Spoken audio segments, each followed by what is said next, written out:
Many years ago, when I was a flight service manager, we were on a flight going from St. Louis to LA. That day, we had a baseball team on board, and during the boarding process, things got a little bit crazy. A man came on board, and he was very visibly upset, and as he walked through the aisle, he had a backpack on his back. And he turned around very abruptly, and he bumped the young lady who was standing behind him. And with that, instead of saying, "Excuse me," or "I'm sorry," or "Pardon me," he started shouting words of profanity. Have you ever noticed how when somebody does something like that, we start to make our perceptions about that person, right? And I'm no different than anybody else. So I looked at that man and I thought, gosh, what a jerk, right? So he goes on back a little bit further and he finds his seat. And as he finds his seat, he takes the backpack off. He throws it underneath the seat. He gives it a few good swift kicks and then grabs the other bag that he has, starts to put it in the overhead compartment. He takes the overhead compartment and he slams the door down. Well, he slammed it really hard and it popped back open. So he slammed it again, more words of profanity. It popped open. He slammed it again, more words of profanity. After watching this interaction for just a few moments, I decided that I would just go over and kind of help him out a little bit. So I walked over, unstuck the latch, and then gently closed the overhead compartment. With that, he sat down, and he very quickly proceeded to fall asleep. Now, a little bit later on, we were up in flight, and we did something back then we called a meal service.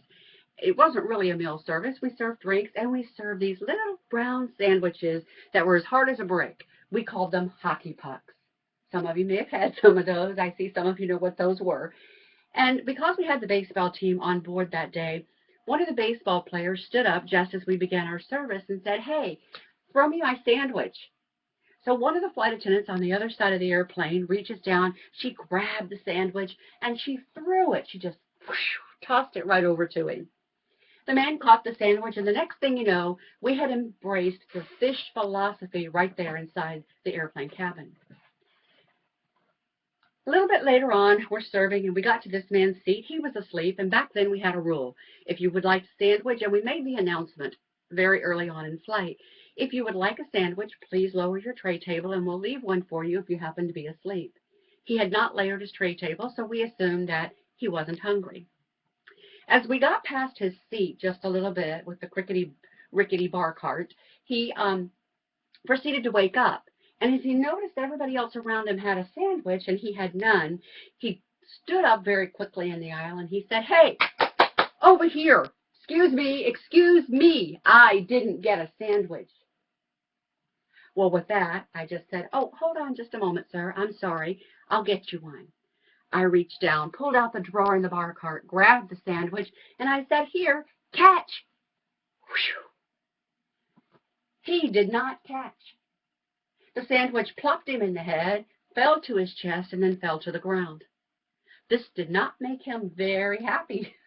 He stood up. He was already standing up, but he stood up a little bit taller then, and he said, "How dare you throw sandwiches at me like that, young lady? How dare you do that?" And with that, he shouted more words of profanity. Now, I already had an impression of this man. What was my first impression? Right, what a jerk. What a jerk. What was my second impression? Gosh, he really is a jerk. Have you ever noticed how, when you have a perception and that perception continually gets reinforced, no matter what that perception is about, it starts to become part of your belief system? So beliefs perpetuate a perception, and perceptions also perpetuate beliefs. So now I'm believing that he is genuinely a jerk. Now, when we find out that we have this perception about someone or something, what do we try to do? Yeah, we try to get buy-in for that.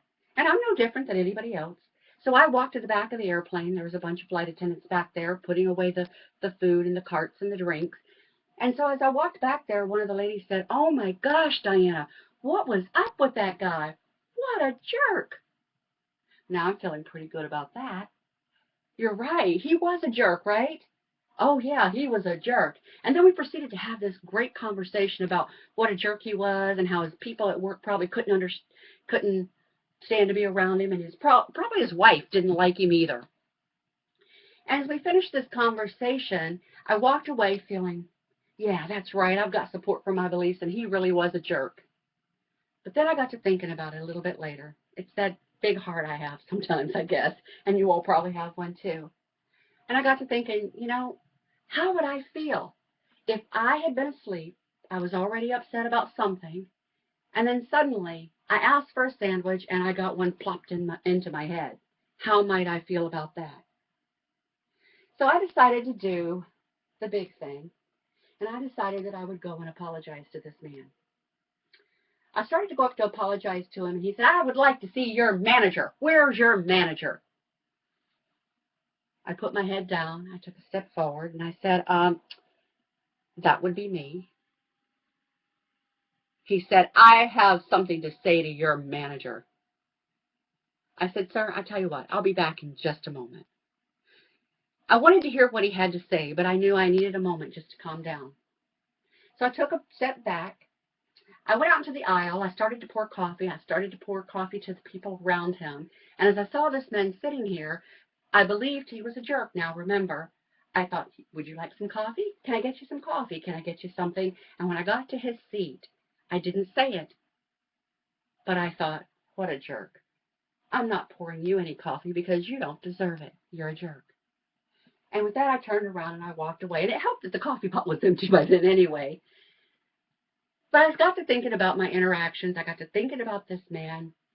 And I let him sleep for a little while. And then I went back to him. And I walked up to him. As I walked up to him, I just kind of knelt down. And I said, sir, I owe you an apology. And with that, this man, who was 6 foot tall, 6'2" to be exact, got a big tear in his eye. And the tear started to run down his cheek. And I said, sir, I am so, so sorry. I didn't mean to offend you in any way. We were just trying to have a little fun. And I said, I'm so sorry.